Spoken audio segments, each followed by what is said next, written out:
TDP కార్యాలయంపై జరిగిన దాడికి ప్రత్యక్ష సాక్షి ప్రధాన ఫిర్యాదుదారు సత్యవర్ధన్ను బెదిరించి కిడ్నాప్ చేసిన కేసులో వల్లభనేని వంశీని 10 రోజుల కస్టడీకి ఇవ్వాలని పోలీసులు పిటిషన్ దాఖలు చేశారు.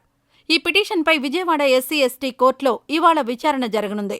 అటు విజయవాడ జిల్లా జైల్లో ఉన్న తనకు ఇంటి భోజనాన్ని అనుమతించాలి అని వంశీ కోర్టును కోరారు. జైల్లో తనకు కొన్ని సదుపాయాలు కావాలి అని కోరుతూ కోర్టులో పిటిషన్ దాఖలు చేశారు. వంశీ వెన్నునొప్పితో బాధపడుతున్నారని, నిద్రపోవడానికి మంచం ఏర్పాటు చేయించాలని ఆయన తరపు న్యాయవాది కోర్టును కోరారు.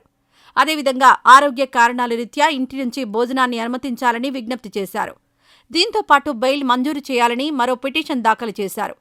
ఈ పిటిషన్పై కూడా ఎస్సీ ఎస్టీ కోర్టులో ఇవాళ విచారణ జరగనుంది. అటు ఇవాళ వంశీని కలిసేందుకు వైఎస్ జగన్ జైలుకు వెళ్లనున్నట్టు తెలుస్తోంది.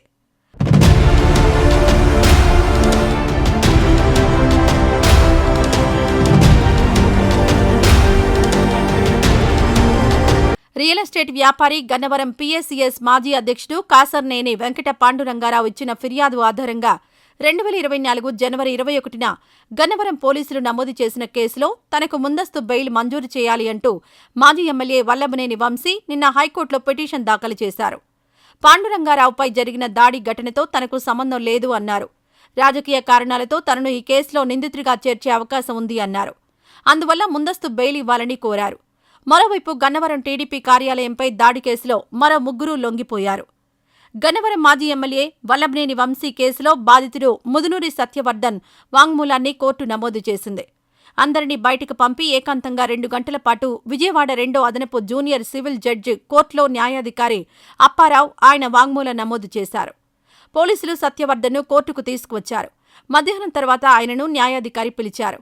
తన వద్ద కూర్చోబెట్టుకుని సత్యవర్ధన్ చెప్పిన వివరాలను నమోదు చేసుకున్నారు.